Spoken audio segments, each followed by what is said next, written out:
কি গো, তুমি এখনো পড়ে পড়ে ঘুমাচ্ছ? বেলা কত হয়েছে সেদিকে তোমার খেয়াল আছে? দোকানে যাবে না? নাকি আজকে তো বাজারের দিন? আহা গিন্নি, এই সকাল সকাল কানের মাথা কেটে আসলে কেন শুনি? এই বৃষ্টির মধ্যে কে যাবে বাজারে? কেন, বৃষ্টি হলে মানুষ কি না খেয়ে থাকে নাকি? কেন মানুষ আবার বৃষ্টির দিনে না খেয়ে থাকতে যাবে কেন? বৃষ্টির দিনে তো মানুষ বাড়িতে বসে ভালো মন্দ খায়, তাই না? বৃষ্টির দিনে মানুষ যখন ভালো মন্দ খায় তখন বেশি করে কাজ করতে হয় নিশ্চয়ই। কাজ না করলে খাবারটা আসবে কোথা থেকে শুনি? না না, দিলে তো দিলে, একদম মুডটা নষ্ট করে দিলে। কি সুন্দর শুয়ে শুয়ে জানালা দিয়ে বৃষ্টির ফোঁটা গুনছিলাম, তুমি তো সবটা নষ্ট করে দিলে। হুর। তাড়াতাড়ি উঠে চারটে গিলে নিয়ে বাজারে যাও। বললাম তো বাজারে যাব না। হ্যাঁ, তুমি যাও তো এখান থেকে, আমাকে জ্বালিও না। আমার কথা তোমার মাথায় ঢুকলো না না? দাঁড়াও, দেখাচ্ছি মজা।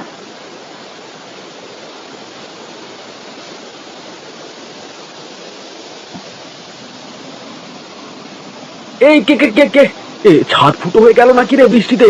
এ কি, তুমি আমার গায়ে পানি ঢেলে দিলে? বেশ করেছি, এখন উঠে বাজারে যাও, নইলে এবার ঠান্ডা জলের জায়গায় গরম জল ঢালবো। এই গোপাল দাদা, গোপাল দাদা, এই দাঁড়াও দাঁড়াও, আমিও যাব। আরে কানাই, আয় আয় তাড়াতাড়ি আয়। এটা এই বৃষ্টি বাদলের মধ্যে কোথায় চললে দাদা?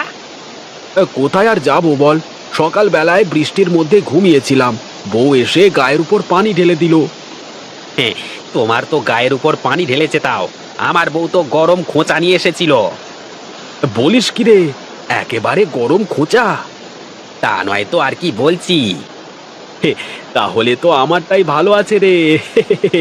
এখন চল চল, পা চালিয়ে চল তো, দোকানে যেতে হবে। তুমি কি পাগল হয়েছো নাকি দাদা? এই বৃষ্টির মধ্যে দোকানে গিয়ে কি করব বলো তো? গিয়ে দেখবো দোকান একদম ফাঁকা পড়ে আছে। দোকানে যাবি না তাহলে কি করবি? তোমার কাছারি ঘরেই যাই বরং, সেখানে গণেশও থাকবে, তিনজনে মিলে বসে আড্ডা দেওয়া যাবে। হ্যাঁ হ্যাঁ, তাই চল তাই চল।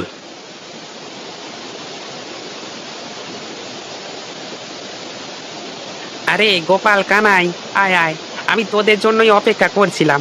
জানতাম বৃষ্টি হচ্ছে তো তুই ঠিক আসবি। হ্যাঁ হ্যাঁ, বৃষ্টির দিনে বাজারে গিয়ে তো আর কোনো কাজ নেই, তাই ভাবলাম কাছারি ঘরে বসে তোমার সাথে গল্প করি। তবে তুই ভালোই করেছিস, আমি একা একা বৃষ্টির ফোঁটা গুনছিলাম, এখন বসে বসে গপ্প করা যাবে একসাথে, কি বলিস? হে, এ বৃষ্টির মধ্যে বসে আড্ডা দেওয়ার মজাই অন্যরকম গো। হ্যাঁ রে হ্যাঁ, ঠিকই বলেছিস। এই রে, ঘরে তো নুন শেষ, এখন কি করি? মানুষটাও তো বাজারে চলে গেছে। যাই দেখি, মিনতি দিদির কাছে একটু নুন পাওয়া যায় কিনা দেখে আসি।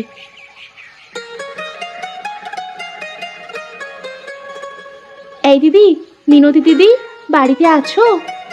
হ্যাঁ রে হ্যাঁ, আছি, আসছি।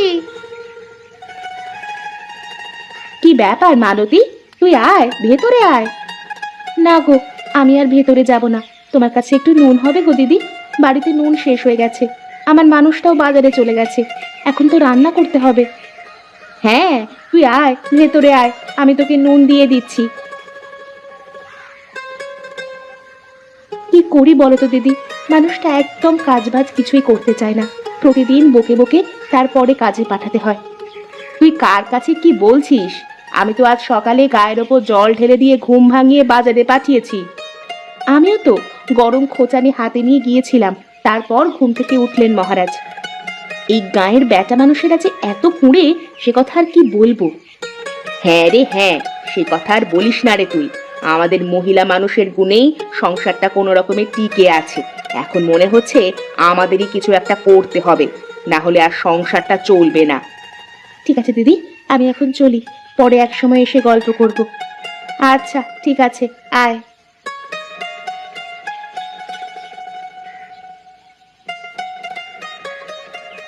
এই যে সুজয় দাদা, শুনছো? বাজার থেকে ফিরলে মনে হচ্ছে। হ্যাঁ, একটু বাজারে গিয়েছিলাম বাজার করতে, বাজার করেই তো ফিরছি। তা তোমার গোপাল দাদাকে কি দোকানে দেখলে? কই না তো, দাদাকে তো দোকানে দেখতে পেলাম।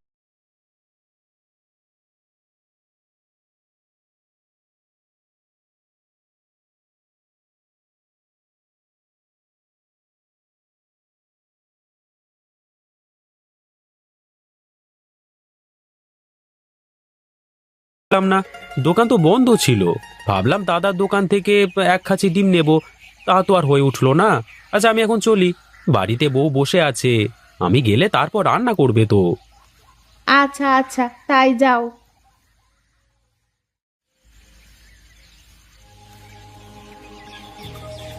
এই রে, এ গিন্নি কি বুঝে গেছে নাকি আমি দোকানে যাইনি? রেগে সাপের মতো গজগজ করছে তো। না, কোনো কিছু বুঝতে দেওয়া যাবে না, আগে গিয়ে দেখি পরিবেশটা কেমন।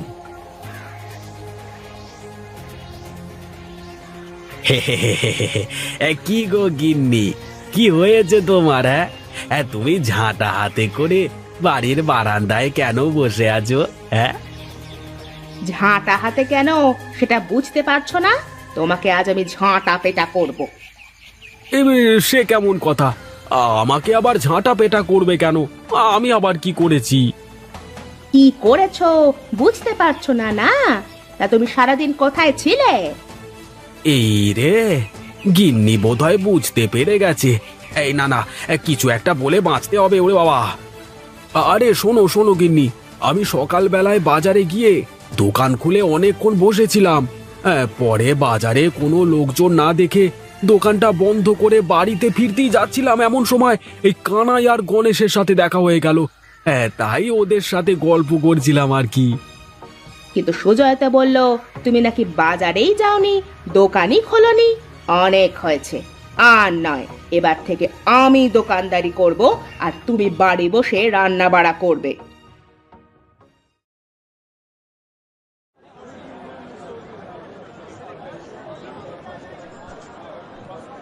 কি ব্যাপার মেয়েরা, তোমরা দোকানে কি করছো? তোমার স্বামীরা কোথায়? আগে আজ থেকে আমরা দোকানদারি করব জমিদার মশাই, আর আমাদের স্বামীরা ঘর সামলাবে। না না না, এ হবে না। মেয়েদের কাজ ঘরে থাকা, বাজারে দোকানদারি করা নয়। আমি থাকতে আমার এই বাজারের মাটিতে কোনো মেয়েরা দোকানদারি করতে পারবে না। এখন বাড়িতে গিয়ে তোমাদের স্বামীকে দোকানে পাঠিয়ে দাও, যাও। কিন্তু জমিদার মশাই, স্বামীরা ঠিকঠাক কাজ করে না, ওরা যে খুবই অলস। সে যাই হোক না কেন, তোমরা এক্ষুনি বাড়ি যাও, আর কখনো বাজারে পা রাখবে না, ঠিক আছে?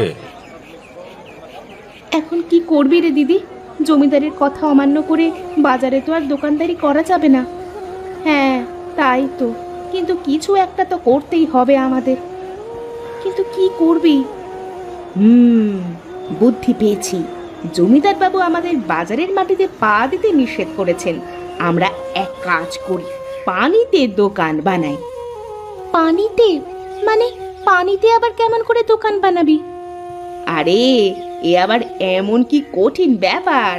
কলার ভেলার ওপর দোকান বানিয়ে সেটা পানির মধ্যে দিয়ে দিলেই তো হয়ে গেল।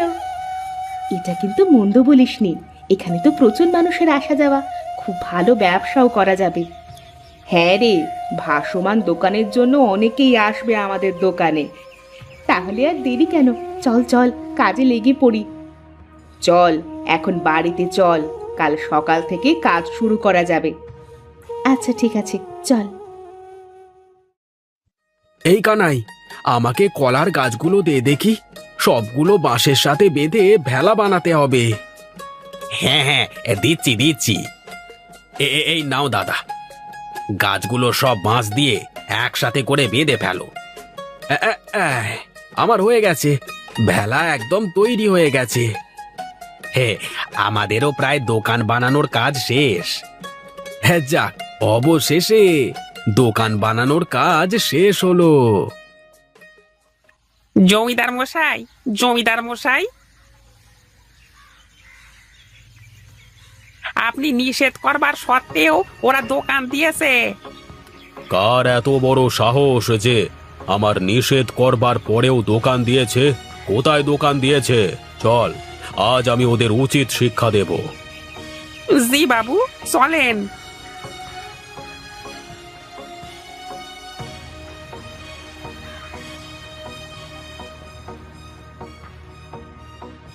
কিরে, তুই কি আমার সাথে মশকরা করছিস নগেন?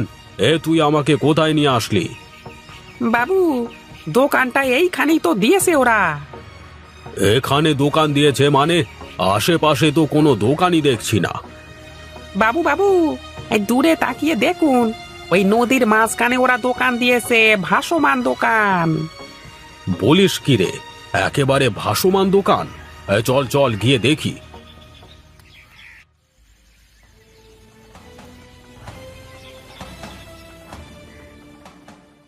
বাহ, কি সুন্দর বুদ্ধি তোদের! পানির উপর যে দোকান বানানো যায় এটা তো জানা ছিল না। খুব ভালো করেছিস, ব্যবসাটা চালিয়ে যা এভাবে। আর যদি কোনো কিছুর দরকার হয় বা কোনো সমস্যা হয় আমাকে বলবি, তাহলে আমি আছি তোদের পাশে, বুঝলি? আপনাকে অনেক অনেক ধন্যবাদ জমিদার বাবু। আসুন, এক কাপ চা খান। আপনি আমাদের দোকানের প্রথম খরিদ্দার। আপনি এটা কি করলেন বাবু? আপনি তো গিয়েছিলেন ওদের শাস্তি দিতে, কিন্তু আপনি এমন কেন করলেন? তোর কথা শুনে জীবনে অনেক ভুল কাজ করেছি, আর ভুল কাজ করব না। এক্ষুনি আমার চোখের সামনে থেকে দূর হয়ে যা, দূর হ। এইসব আপনি কি বলছেন বাবু? আমি কোথায় যাব? এটা তো মাঝ নদী। কোথায় যাবি? দাঁড়া, দেখাচ্ছি। হট! এখন যা, গোপালের ভাসমান দোকানে গিয়ে চা বিক্রি কর।